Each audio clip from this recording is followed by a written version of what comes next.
All right, let's talk some Indians. Who better than WTAM Indians beat reporter, our buddy Nick Camino, in the house to talk some Tribe. And what a tough weekend it was against Toronto. And we've heard so much about how important it was to get off to a good start here in the second half. Nick, they get a run. They get a great pitching performance on Friday, put up 9 runs and lose on Saturday, and then they don't do anything today. This is not the start that Manny Acton and company were hoping for. No, it wasn't, and especially after starting off 1-0, Mike, in that first game. It was a well-played ball game. Justin Masterson, I thought, pitched very well, and all they needed was that home run from Travis Hafner. But to go into Toronto and lose those next 2 games, after you win that first game of the series, you have got to come out of there with a series win. You're not going to sweep everybody. We know that. You're not going to sweep everybody. But it would have been really nice for them to come out, win that series after taking that first game, and they didn't. And you mentioned it.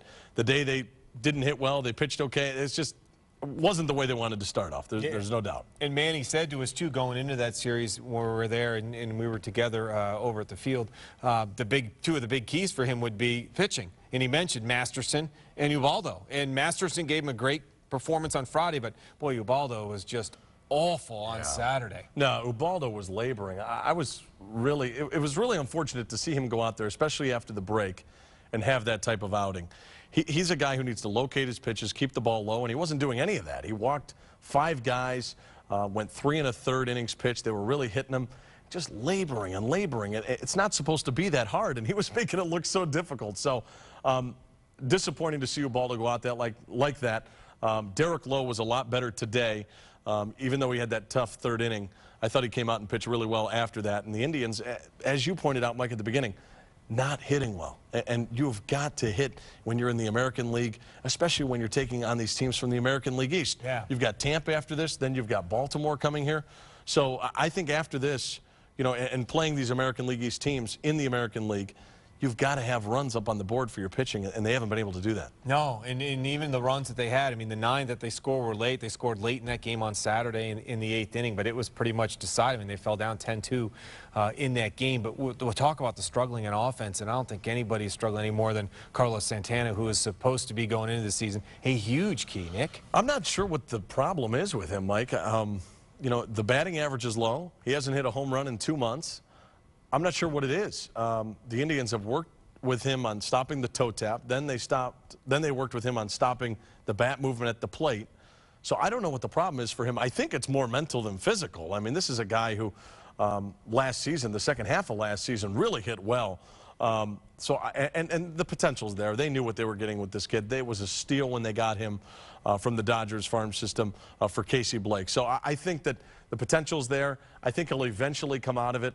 But it is disheartening. It's disheartening to see him go through this continuously now, because this is over 2 months that he's been struggling, and he's supposed to be a big key for this offense. So, yeah, very disappointing seeing Santana go through this. Yeah, you don't have any 300 hitters in the lineup, and then Hagedorn goes down, and you saw that come back to haunt us on Saturday with Barnes in there. It just looks like, you know, and Perez is still a little bit of ways before he comes back, but he's getting close, right? And that's going to help a lot. Yeah, Rafael Perez, they said, is about a week away.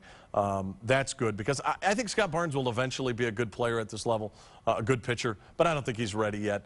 It'll be nice to get a veteran guy in there like Rafael Perez. Unfortunate what happened with Nick Hagedorn, the self-inflicted hand injury, and now the Indians aren't paying him, which I really disagree with. I don't think that's a good message to send to your guys. It's a passionate kid, a young kid that made a mistake, and I think that missing 2 months, getting 2 screws in his forearm, I think that that's enough to show that this kid knows he made a mistake. And, you know, to dock the pay and everything else like that, I just don't know if that was necessary. But it's unfortunate what's happened with them. You hope that the bullpen can rebound here. And I know a lot of times we don't think about those long relief pitchers. Yeah. Those guys last season, Chad Durbin and Frank Herman, not really household names, but they really did a nice job in those roles last year. This year, Jeremy Accardo has struggled in that role. Scott Barnes, we saw, struggled a little bit. They really don't have guys who have been dependent in those long relief roles. Chris Perez obviously has been great. Yep. Vinny Pastano has been great. Yep. Joe Smith has been fantastic. He threw 2 scoreless today. Yep.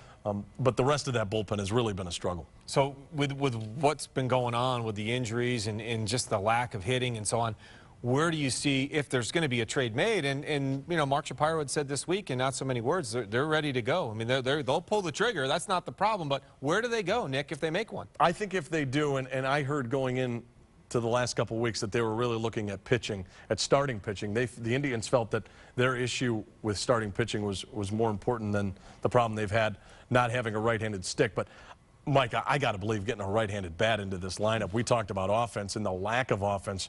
1 run on Friday, no runs today. That's an issue. You should have been able to come out, you know, winning this series, and a big reason that you didn't was because a guy by the name of Carlos Villanueva really shut you down today. So I do think that you need to add the right-handed bat.